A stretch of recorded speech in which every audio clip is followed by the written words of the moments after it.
Hey guys, আসসালামু আলাইকুম। আপনারা সবাই কেমন আছেন? সো আশা করি আপনারা সবাই অনেক অনেক ভালো আছেন। দেখুন, আমরা মালয়েশিয়ার একটা রোডে ঘুরতে এসেছি। কি সুন্দর পরিবেশ, অসাম দৃশ্য। বন্ধু, তোমার ঘুরতে কেমন লাগছে বন্ধু? ভালো ভালো ভালো। ওকে বন্ধু, চলো। আমরা এখন যাচ্ছি একটা হোটেলে, যাচ্ছি খেতে। দেখি কি খাওয়া যায়।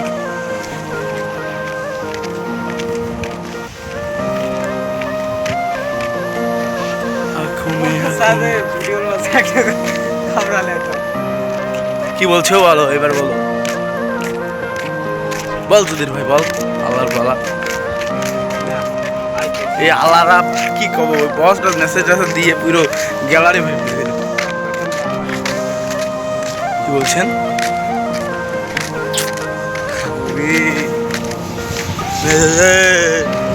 এই হালা দিনাজপুরের বকুল হালা, কি আর বলতাম।